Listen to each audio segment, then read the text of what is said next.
So rising. Okay, so we're gonna read something real quick. Let me say this first. I want everybody to remember, like, your truth is the only truth that exists. Okay? Whatever you believe to be true is what is true. That's law. Okay? Subconsciously, it's your truth. That's the only truth. Take that as it be. Okay? Also, no thing has any existence in this reality until you perceive it to be, or you acknowledge it to be, existent. Nothing exists in this reality or perceive to exist in this reality until you give it the existence, until you acknowledge it as existing. Okay? So I'm going to let you ponder on that for a minute, or take out a notebook and write that down. Matter of fact, get a notebook. Write that down, because there's a passage that I'm about to read to y'all that I want you to kind of like pick up what I'm putting down. Okay? We're reading from the Gospel of Thomas. Okay? The disciples said to Yeshua, "We know that you will leave us. Who will be great among us then?" Yeshua told them, "When you find yourselves at the point, go to James, the just. All that concerns heaven and earth is his domain."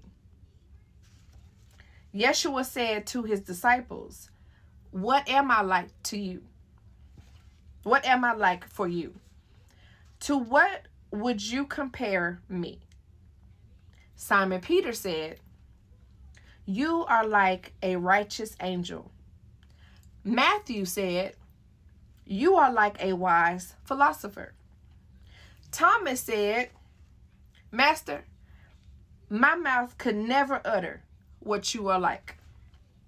Yeshua told him, "I am no longer your master, because you have drunk." Hold on. "Because you have drunk and become drunken from the same bubbling source from which I spring." Hello? Let me read that one more time, y'all. Let me read it one more time. I'm going to just read the last part, okay? Thomas said, "Master, my mouth could never utter what you are like." Yeshua told him, "I am no longer your master, because you have drunken and become drunken from..." Okay, so we're going to skip through and go to another part that I want y'all to hear. Okay, so make sure you get your pen and notebook, okay, so you can take notes, okay? Okay, we are very old beings. Scientists say that we are billions of years old on a cellular level, and old parts of our brain remember the beginning of humankind. Here in the Gospel of Thomas, it reminds those who are old that they must ask the child, for true knowledge consists not in accumulating more information, but in a new and fresh way of looking, an innocence of the heart. The child is close to the place of life, not yet confined by duality, not yet separate from its mother and from the world. Thus, one may fruitfully inquire of the child as to the beginning. Those who are aged, since their end will be like their beginning. Those who are aged, since that their end will be like their beginning. What was our face before we were born? This is the same question as what will our face be after death? The infant still retains something of its face of eternity of the serene source. It is not fully one sex or another. Recalling the myth of primordial androgyny, we begin to sense then that the 7-day-old infant symbolizes the initiate. Put it down. The one who has received the 7 gifts of spirit. What's the 7 gifts of spirit? Y'all write them in the comments.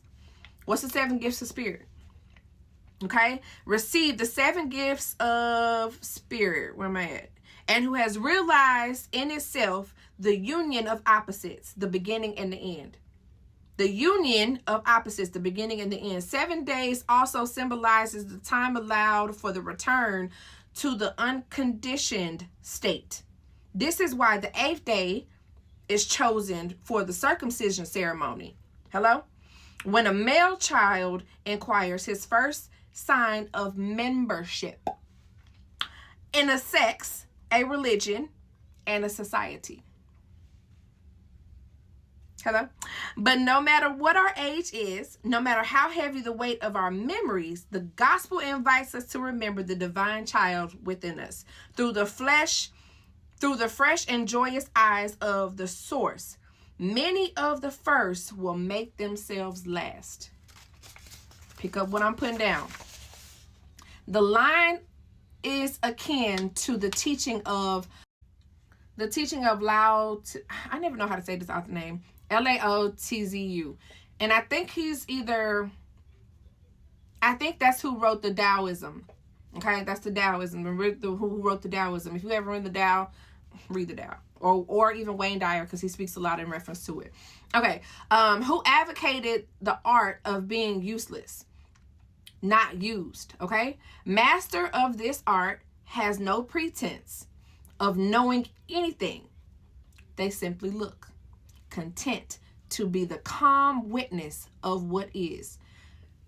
Pick up what I'm putting down. The true gnosis consists largely of vast removal, ridding ourselves of encumbrances, okay? We get rid of vain words and concepts so that the mind becomes like a clear mirror, like the look of a child, like the forgotten lake lost in the wilderness where no one swims. Its water reflecting the moon impeccably without a ripple. Yeshua said, recognize what's in front of you, and what is hidden from you will be revealed. Hello? Y'all, what I'm telling you, pick up what I'm putting down now. Get your notebook, okay?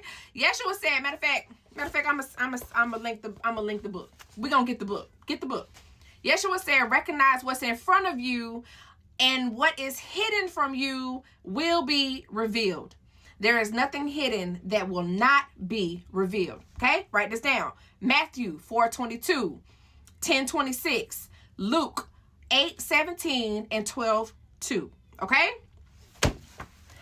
I'm gonna link the book. Y'all gonna get the book. Go back, save this message, play it, share it, do what you gotta do. But please understand what I'm trying to tell you. Understand what I'm trying to tell you. I need you to pick up what I'm putting down. So make sure it's in your notes. Go back and references. And I want y'all to leave a comment what the perception is behind it.